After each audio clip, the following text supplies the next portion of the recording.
Voilà, voilà, mes amis de WhatsApp, oyo deuxième émission Nabiso Yaba Voice, to Yaba Audio, y a la voix qui éveille et qui libère la conscience congolaise. Ngai Nabino Lelo Toza Elongo dimanche, deuxième vidéo, nani audio na ye yango yo kaka ndenge tolobaka avant to banda na pesi bino mbote mingi na kombo na Yesu. Ba ope bakendeki église mbote na bino, ba ope bakozonga mbote na bino, ba ope bakendeki te lelo mbote na bino.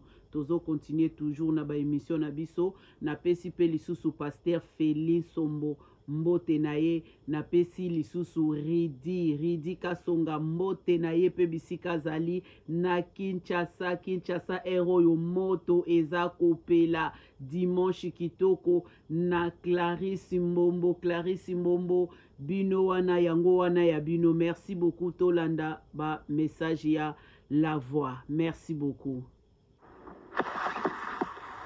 Bonjour encore très chers compatriotes.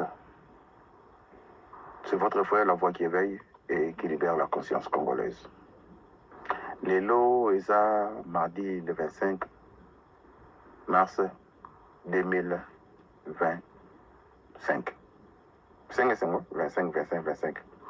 Ah oui, hein? Nande Konangai, na mbangu ko informer bino, ça ne va pas au Rwanda. Na yebisa bino Kagame akokende te na ojo nanga suka. Ce n'est que question du temps. Vous savez une chose, Maman Isabelle. En français, on répond les imbéciles par un grand silence. Na maye tozalango, benga mutu imbécilité. Soki mutu ayebi niveau etili na yote asa imbécilité. Soki mutu ayebi valeur na yote asa imbécilité, asa ignorant. Je vais un peu corriger cette phrase-là. On répond les ignorants par un grand silence. Parce qu'il y a ignorant. Abundanayo, azo fingayo, aibite oza ceinture noire. Azo fundanayo, azo fingayo, aibite oza jidoka. Azo bundanayo, azo fingayo, aibite oza jokaf. Grand boxeur, moutaba gant. Ah, c'est imbécile. Si on finit imbécile, ça veut dire que tu es plus imbécile que lui. Mais là, on a jamais terminé le solo. Rwanda. Banque du Rwanda et Zangi Babillet. Les bibliothèques sont fabriqués en Europe et qui en Afrique. Il y a un lobby que Rwanda a provoqué Belgique. Belgique a dit Congo sans drone. Pour tout un embargo. Il y a un drone de surveillance. France, après ça, Rwanda, missile air-sol. Où ils ont tiré ma vie dans Bissau. Le lieu est embargo comme côté. C'est le pays où ils ont supporté France, où ils ont supporté Rwanda et la France. Mobutu Bandaki Boy. En français, l'expérience rend sage. So moni mukolo ayebiso ko keba kobala mukongo te po mukongo baza makama okanga. Keba kobala muluba te muluba za vanta lokola jokaf. Keba kobala mungala te azaka zuwa robekta ona kozoka. Keba kobala muswahili te oboma mbongo bazo yebisa ote c'est le peu poison yebité. Donc cela veut dire ces gens-là ont vécu avec ce genre-là aussi et bayebi caractère na bango. Na yebisa ki binoke Rwanda est comme tic-tac. Ministre moi à Belge lobby. À lobby qui va ça tout possible territoire congolais et Zonga Mobimba. Je pense que c'était le dimanche. Rebelle, il y a M23, le lobby qui faut se retirer dans Walikali. Il va se retirer dans Mté. Cela veut dire pression comme Rwanda ça sur la minute qui était. Le lot comme Mona, Misala et Tshisekedi comme Fouta. Les problèmes avec Tshisekedi. Le monsieur, personnellement parlant, c'est un président de la République. C'est un bon monsieur qui a de bonnes intentions de dire haut et fort. Vous voyez bien, aller à mon ordre, la monnaie dans la population, la monnaie dans le loba, parce que c'est mon pays. C'est pas ce que je dis. C'est que c'est moi dans Moussala. Soit Miye, Bakazama dans Moussala. Azo voyager, Namonga ba Congolais. Azo lia, Namonga Congolais. Tozo boko la bananaï, Namonga ba Congolais. Biso de l'Esakaï, to la Sakaï, to Soukolakaï, pour la guette, commissaire vendre. C'est un véritable mon Moussala, Nabiso. Il doit nous coûter parce que demain ou après-demain, on quitte le pouvoir, il y a un monde à sur le qu'est-ce que nous allons léguer à nos enfants. Moi, je ne sais pas lamba. Moi, je ne sais pas Kengelandaku. Sentinelle, ils ont pris la porte pour savoir qui va entrer, qui va sortir. Mais si on ne peut pas sentinelle, ça devient un problème sérieux. Vous voyez, dans le rôle, il y a comédien, Ngadeda, il y a un patron. C'est ça le problème avec les rôles congolais. Les députés, ils ont été dans le Parlement, ils ont représenté les députés comme une gang. Est-ce que les hommes de faible valeur? Je ne sais pas. Effectivement, il y a des hommes de faible valeur au Congo. Il y a des députés de faible valeur au Congo. Il y a des généraux de faible valeur au Congo. Il y a des ministres de faible valeur au Congo. Pour éviter valeur à moto baraté bande konanga. Au Congo somme l'euro news mais réputation na valeur à moto c'est quelque chose qui est acquise. Il faut mériter en go ba peso valeur. So yo mukolo comme ko le bilamba nzela muta peso valeur até. So yo général au comme ko teka mboka muta peso valeur azaté. So yo ministre au comme ko sa makamba bazoba au muta peso valeur azaté. Non, on peut s'amener simplement typique et simple. Pourquoi Congo est parce qu'il y a des hommes de faible valeur, on tourne les corruption, il y a un homme qu'il faut recycler le peuple congolais. Quand je parle du peuple congolais, en commençant, na haut, tina bas. Déjà, du colo, tina zéro. Ce qui est dans la sang, tina c. Vous savez, dans la famille, ce qui est mon cousin Moutambongo, tout le monde a la poteau, ça nous a souffert, c'est qui a dit, ce qui est le ghetto, qui a dit. Cela veut dire quoi? Tu te rends compte que vous avez la famille belle. Tu montes dans la poteau. Vous avez un salaire moins bien. Vous souffrez ma belle. Le bis ça mon maman lek. Le bis ça va y aller. Le bis non comment noko. Donc vous salaire non soit 2000 mais soit attends que ça soit 3000 5000 dollars dans mois mais ce qu'il faut bimba. Na que ça zaka affaire que zaka monte moi au salaire mais laisse à 50 personnes. Ce que yomoko. Qu'est-ce qui s'est passé maintenant? Banque ya Rwanda et ça sur n'ambongote. Voilà le problème. Ma billet bungi. Il paraît et kangi. Toujours on a conditionnel. Compagnie Oyo, et ça qui qu'on raffiné, or, et ça qui employé qui 5, je dis bien, j'ai mémoire, 5000 personnes dans la compagnie dans Rwanda. Vous vous rendez compte, vous avez se rappelé, vous avez en Afrique, vous avez au Sala, au 100 personnes, vous avez 5000. Pour mon économie à Rwanda, mataki, le lot économie à Rwanda, quoi, compagnie n'est kangi pour qui se qu'est à kangi. Boyoki Sangoyo, pourquoi si c'est qu'est dit Azor Koboya, ko négocier na M23. Zoba Oya Kabila, bo excusez en tout cas, fana finga. Ah, même si Kabila doit être arrêté. Il y a un moment Bemba Zolo Banaïna Kandawana. Il faut pas Kabila Samba. Ayaki Namboka Nabiso, Botambula, Nanjeta Mino. Le Lopazo Bakeso qui n'a qu'à 5 Congolais. Congo changé. Maman Oliva Teka Madesu, mais Bafouti Congo Mabé. Mais Congo, dans le Banabino chaque fois. Mon Congo Balia Congo na Kuboke, Bizarre malédiction. Bon, mon allé au Nissa Maman Olive, bon, mon allé au Kabila. Bah, on comprend après. Attends, mon affaire à la Bimarana de Roya, moi si, à droite, à Soba Yoshi, à Mamoto, Soba Nini, au Jeannette Kabila, au Bazama Passa, Bazoko Savino, au Talaboye, parce que Bayebaki Kabila signé qui va venir là, Kagame, Bapé, ça va au territoire, une histoire à Kivu, non, Kivu. Basa la armée Mogo et police Mogo est contrôlée frontière mais dirigée par les Rwandais. Basa la loko Mogo boye pour Kabila Kagame zo banke ba uto ba kima ki ba zongela ye. Basa la nini 40% ya ba officier supérieur ou ba gérer Kivu na Goma basala ba Rwandais. Donc ça veut dire avant et comme da cha barrière na boka pour Kagame aibe ko zo sala. Menzamba confondre mboka oyo ezaya elaka babundisa ngote. Celui qui tue pour toi un jour te tuera, celui qui vole pour toi un jour te volera. Pourquoi ba communauté européenne ba on souvent mi ba reseller ba mi yibi ba signer qui ba contrat ya kosomba ba minerai na Rwanda. Boyo kanga très bien. Lipa était comme 500 francs. La peine victoire. Les ali bangate. Batato basala la peine victoire yiba mapa, ba yiba bag wala mapa. Aye nango epa na yo, ayebisi ke pesanga lipa na oteko lipa moko na 200 francs. Mais azo yiba, azo bosa ninga azo yiba so ayibi bag moko mapa pour me mettre. Ayibi 100 bags par jour. Donc na 10 jours ayibi 1000 bags. So baza 1000. C'est ça qui se passe dans la communauté européenne, bah ça n'indemnise. Bah qu'est-ce qu'il y a contre la Rwanda a été tous les minéraux congolais. Coltan, or, diamant, oignon, sur le moment qui Rwanda, comme les premiers producteurs, il y a coltan, mais Rwanda, à son coltan, il y a un peu cause la fière, cause la congolais, cause la fière, côté que la banne, il y a congolais, le comora bien, cause la fière, qu'on est éduqué, parce que l'éducation, ça fait grandir une personne. Si tu n'es pas éduqué, ça te finira toujours mal. Il y a un autre ben ok, mon bout le baki, après moi, c'est le dirige, parce qu'il y a baki, attend ici, bah, tu t'as la zoba, bon, mon ministre, vous avez un Mobutu, bah, ministre, vous avez un bazar, la génération Mobutu, t'as la zoba, ministre, est-ce qu'il y a Kabila sous génération Mobutu, il y a Kabila. Na loba na bino boye Mobutu atiki ba nyongwa ba zoba na Congo. Mobutu apesi biso buzoba Donc, net, vous allez avoir, si le lot fout à Nyonga Mobutu. Ça fait moins 30 ans, Bana Mobutu Kenda, ou 35 ans, toujours fout à Nyonga Mobutu. Ce qui Nyonga Mobutu, c'est génération Abisso, ou fout à Tinasuka, Mabuzo, Mobutu, Yamoun, ministre, Tchéboué, vous comprenez, ministre, c'est une bêtise. Génération Kabila, les pères, 2 ans. On va avoir la chance. Si vous avez un diplôme, vous avez 18 ans, 19 ans, 20 ans, génération Kabila. Non, vous avez une génération en réserve. Vous avez une génération Mobutu. Grec Mora y a un avion au Congo, période à Kabila. Ministre de transport à Kabila, vous avez en communauté parce que c'est un idiot. Alors, Alingi, Bacha va accompagner l'avion où il n'y a pas plus de 100 personnes et de servir.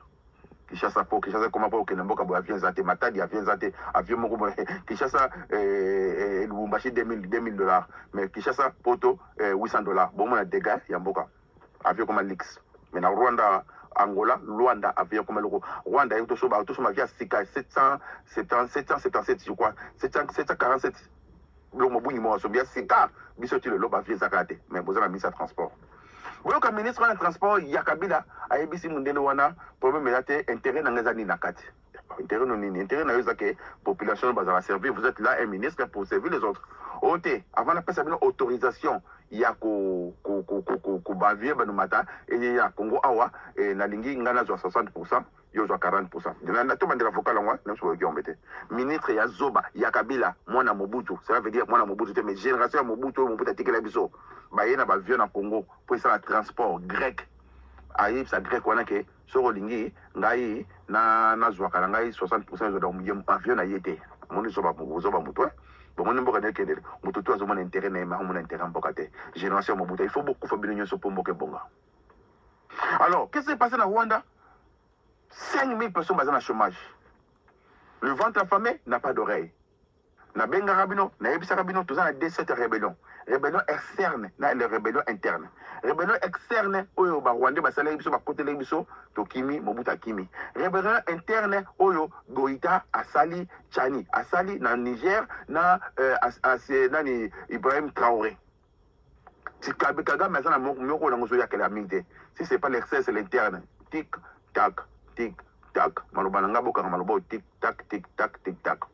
Le pression comme Libanda, Kagame a commis Golobasu en anglais, Azaraki francophone, à côté anglophone, pas y na anglophone, autre bengiba, commune, soko take mongo take bangonyoso. N'a pas ce conseil, ancien premier ministre, il y a Grande-Bretagne, Tony Blair, conseiller spécial à Kagame, il y a Romoni, bah comment il reflète Bangunda, bah Kendukuna, le lot Kagame a mis bangon $600 millions, bah comment c'est un zonga, qui biboira, car si quelqu'un vole pour toi, un jour te volera.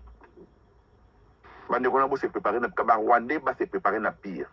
Toutes les atrocités qu'ils ont commises au Congo, ils vont les payer d'une manière ou d'une autre, en cash, en espèces. Nous allons mater le Rwanda. Le Rwanda, ça sera une province de RDC. Et je vous dis une chose, je l'ai dit haut et fort, même pas aujourd'hui. L'armée congolaise, la FARDC, mon armée, elle va se renaître de ses cendres. Mais à part tous ces généraux-là, à part tous ces décideurs congolais, à part tous ces ministres-là, à part tous ces députés comme Kamere, les hommes de faible valeur qui sont en train de vendre leur pays à cause de l'argent. Bibolobi, les Tomanini, au gagné mon Mobimba, au père de Amnayo. Tant qu'ils ont joué un bon wana, est-ce que ça a un lié? Même Bibolobi, boy la ngayu, mbongo ya kindumba te na kati église. Nzamba boyi, église netika na ngonde mwana, ya ngomo ba sunga nzamba te. Mais mutakesa la kindumba, ayi na kati église après si pasteur mbongo, pasteur to purifier na kombo na Yesu. Voilà le problème qui est là. Nous n'avons pas de problème avec tous ces voisins, tous ces Européens. Nous avons un problème sérieux avec Dieu. Ceux qui te zongeni nzambe bo monde changement. Il faut génération ba pasteur ya ba zoba ekufa. Il faut génération ba ministre ya ba zoba ekufa, ba kufa. Il faut génération ya ba généraux ya ba zoba ba kufa. Mboka mobimba soko boycott ba monyo yuma. Donc yo ya il faut yiba, famille faut tia, bo moni kabulu mwana kabulu. A komi ministre, a te famille mobimba kabanginda itali yete. A teki kimi. A kufa na cancer, a liambongo wana te. Tant la voix qui éveille et qui libère la conscience congolaise, nous sommes infiltrés jusqu'au mois l'opinière. Ça fait 30 ans que Rwanda a fait la guerre. Ça fait un peu aussi 20 ans que Rwanda a fait kota. Boyebi Rwanda a fait en 1986, presque comme un hôtel. Hôtel de gouvernement na royal. Un building Opez. Comme Opez. Ezaki siège à ONI. Baye, Babouaki Ngunda, Rwandais, Burundi, Ougandais, Babouaki Ngunda na Congo, Sui bango bazo foute da bango ndako bato bayebi bazo otanga mingi na IBTP, na Académie des Beaux-Arts. Mon frère, où est-ce que vous logez? Où tu te loges? Qu'est-ce que je vous dis par là, le peuple congolais? Nous devons voir l'amour du pays. Nous devons voir le patriotisme. Nous devons enseigner à nos enfants d'aimer le pays. Pas beaucoup de tout là, continuer sur Congo. Ministre Congo a commencé par le président de la République. Beaucoup de pour la PMB, cela veut dire que pour la PMB, quand la somme moni mutu, abimi pour la PMB, c'est ça mutu maïe. Tu veux mon poil, sur la PMB. Bon, moi, je vais dire que je vais baksa, bon baksa. So je t'aime que nous sur là, au moins la cause on a le PMB quelque part. Mais là, ce qui a PMB comme synonyme à Zoba. Congolais sont accolis à comme Zoba. Non, pas une simple, c'est bon, excusez-moi, je serai verdict. Bon, mon nom est Nabiso, papa Nabiso, le Tumba. Aïe, ben, je vais te dire que poète. À Kofi Boy, bon, on a évité la bien Zoba, on a bien raté. Non, expliquez donc, pour Zoba, on a eu la action au sala. Azi, ok, c'est que tu comme pas manda. Le manda, bon, ok, c'est. Et pourtant, il y avait des Chandra. Chandra, nanga. À ça, il y a un cas de question. Bani ne sera moro. Mais ok, c'est que tu pas manda. Bon, moni. Il y a le bec à moni moins c'était. Tellement besoin confiance à Maloba Moutou. Vous voyez, quand Mayel, je connais Mayel, c'est Slégué, Banaka, la Komisoba. Vous voyez, Malay Banga Alzheimer. Et s'ils sont Mayel, sans Oye, Bakosa, Mazo, c'est la Mayel. Vous excusez, on a le barrage de vérité. Qu'on fait l'homme d'Aïe, Bakoukou, comme Mokolo, à comment soit la famille, à comme une fanatique, à comme une fanatique à Cindy, qu'on lance la Sini Pampamba, à comme Zoba. Papa, on a Koufi, et l'homme Malonga, Tikité, moi, ça m'a oué, à Pampamba, tellement Nyokoli, à Boti la Basi, les Tomani, nous sommes bêtises. Est-ce qu'il y a un homme sage au Congo? Est-ce qu'il y a des pasteurs sages au Congo? Denis Lessi, Abani Moussalanza, Bobangi, Yawa, Nzondo, Abiluna, le Seke. Je crois que c'était un féticheur. Le bon monde vous sauve Denis Lessi. Je crois que c'est un travail d'Inaza. Ministre, au monde, papa Sango, Azobina, Moutalibon Malia, Frota, mais Moutono. Il faut avoir un modèle d'un peuple. Est-ce qu'il y a des gens? Bible lui soit un modèle pour les fidèles. Vous comprenez bien? Non, je suis matin, non, la vérité. En parole, en conduite, en charité, en foi, en expérience. Et là, parce qu'on va passer, veille sur ton enseignement. Et veille sur toi-même. Ça va te sauver. Ça va aussi sauver ceux qui vont t'écouter. La bande là, peut-être que la bête.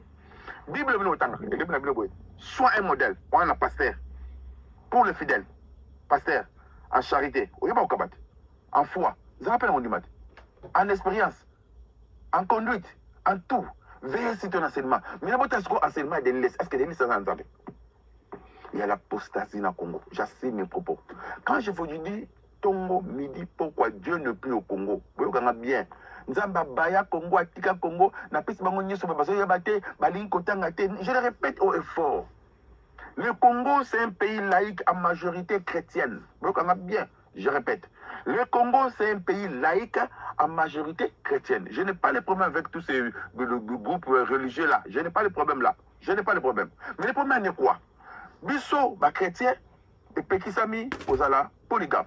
Place ma cabe bandi, on n'est pas blessé. Là, ça nous calculer pour comprendre qu'une personne intelligente, c'est une personne qui voit de loin. Une personne intelligente, c'est une personne qui réfléchit. Une personne intelligente, c'est une personne qui trouve les solutions. Ma musulman, bah, il y a Congo. Tu dis, na mosquée, là, mon isoki. Le mosquée, comment tu n'as pas kaluga. Bon, des gars. Dans la religion musulmane, vous avez le droit de marier 4 femmes et de voir 6 concubines. Ah, place ma cabe bandi, voilà. Tu qu'est-ce que ma lembe? Hein? Tu qu'est-ce que ma lembe pour comprendre ma lembe, balabino. Bisso, maman, la chose, sur votre tête. Hein? Il y a natalité et qui tient à consolater. Taux de mortalité et qui tient. Comment préférer comment dire, chambre froide, nani ni à Rokunda Bibembe. Ils ont compté un bon. Souvent, le bic est beaucoup. Rebond, il débat, pas bica. Bino, bon, prévenir, bon, guérir, bon, prévenir, bon, comment ça, salle de mort, bon, comment ça, salle de fête, il va te voir de la carte, bon, comment ça, morgue. Morgue, commis partout, tina, qui massé, que tina, massina, tina, bandal, morgue, commis, donc, bon, mon nom normal. Ça veut dire, c'est un état, bah, tu vas aussi là. Oh, qu'est-ce qu'on appelle la ressource humaine? La ressource humaine, cela veut dire, bah, tout. Au rebond, bah, tu vas bangoter, hôpital, commis, ok, na, maman, yé, bah, 5 yombo, au faut qu'on fasse. Maquiller les actes de l'hôpital, banque de ça, ils ont raté. Tout ça, vous avez ministre de la santé. Tout ce qu'on a vu. Ce qu'on a musulman, tellement de gens qui ont été banzete, mon amour, mon sénégalais, baliar à banzete, baliar à banzete.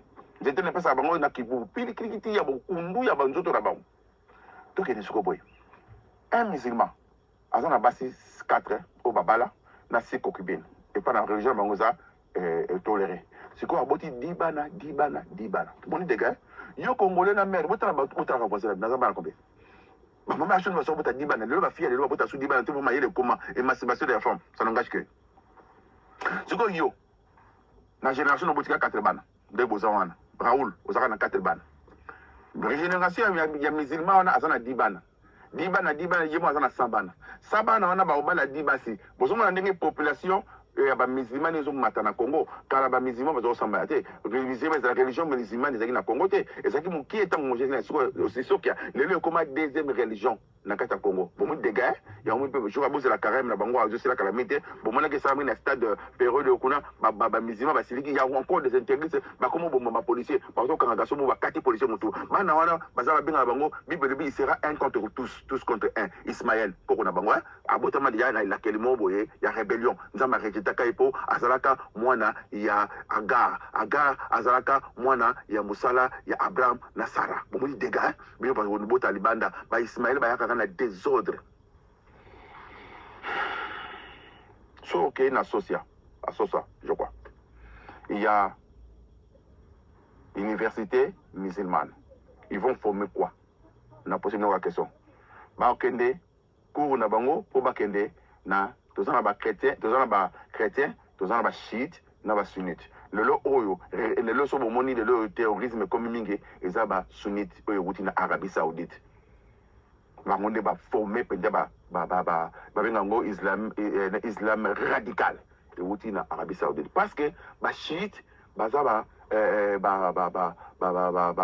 bato banani ba mboko kama ni Arabie Saoudite na mboko kususu kama bazo supporter nani Hezbollah bango bazaka ba musulman te mais bazaka bato bazaba comme kimike we na so yiringa na katna sukana siko tout ça ndini bande konanga bazaba perse voilà ce que je veux dire Iran Iran ils ont perse tout ça bon dans la minute bazaba musulman te bazaba perse alors yango mone kota guerre ba o banimaka neveu ya Mohamed personnam ba o baboyaka neveu na ye babiki bango kaka nzambe azaka moko et puis me prophète azaka moko oyo c'est que yango bomanaka mais so komi ke otake musulman moko na chiite na sunnite ba bundi so ko bangana otapre ba kabona balingana te sikoyo so okei na veni au Mekongo ils ont une école musulmane ba ote ya théologie musulmane école primaire bana so basisi faut que ngana université na bango lobby ba osala parti politique na bango parti politique congolais musulman parce que ba osa pouvoir malembo monter Hitler aura pouvoir a so na bo pete nyeso mais suka na bo moni pe sukini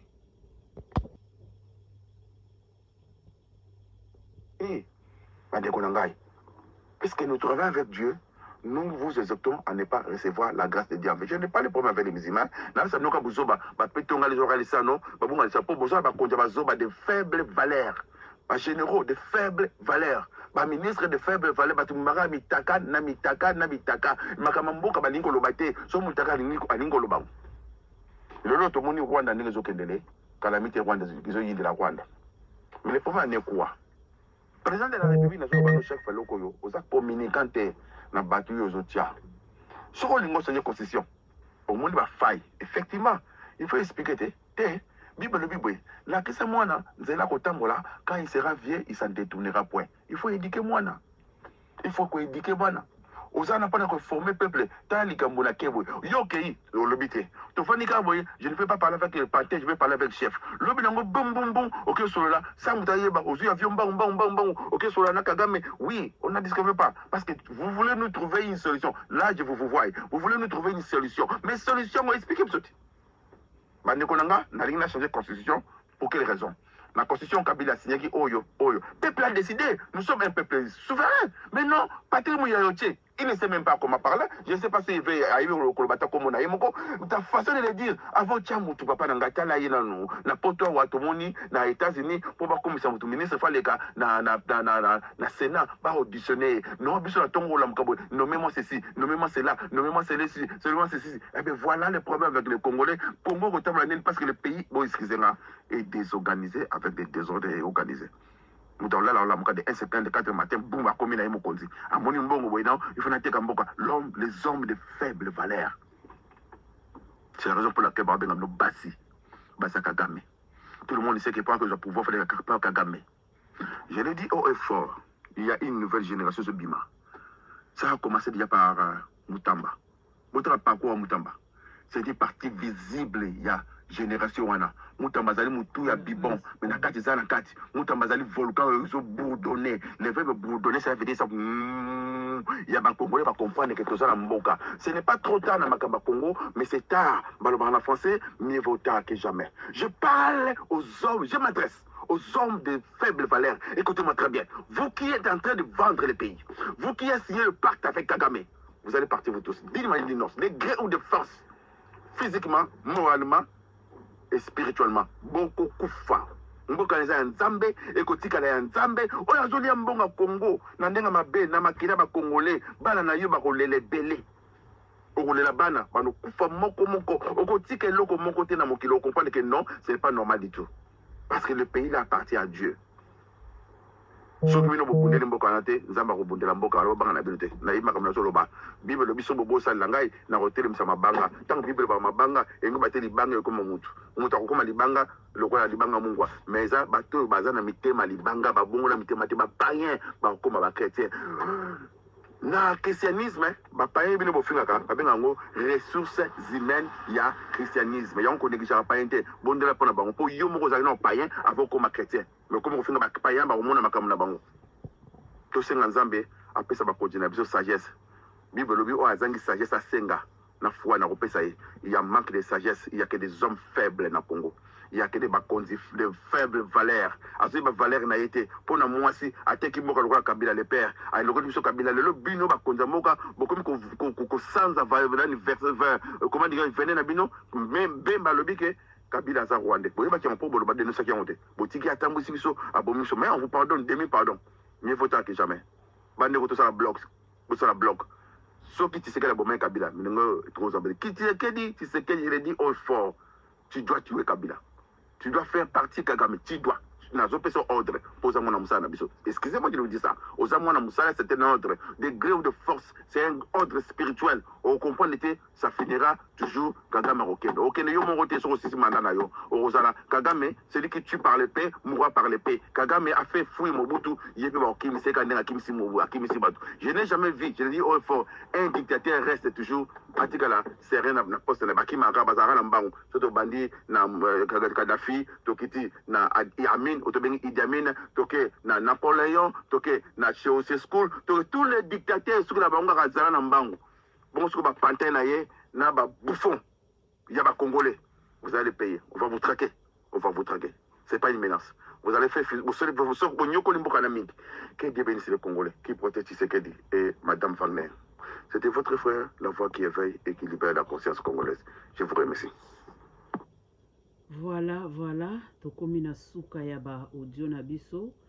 En tout cas, na sir bino moko bokolanda, bino moko pe bomichela ba commentaire, bino moko pe opesa ba point de vue na bino kaka ndenge tolobaka, soki nanu o abona na kati ya chaîne na biso oyo te ndeko tokosenga yo tango zokoyoka tia parce que il y a des nouveaux et des nouveautés ba biloko oyo tokobanda kolakisa chaque na minute na ba heure nyonso tout pona ko soutenir mboka na biso Congo toza na posa ya ba ya ba information kaka ndenge la voix alobi ke balongolela biso mu yaya ba remplacer batu o ye moko atangi ba kombo selon ye ndenge alobeli pe alobi na biso lisusu ke Congo ezali pays moko laïque, la majorité chrétienne.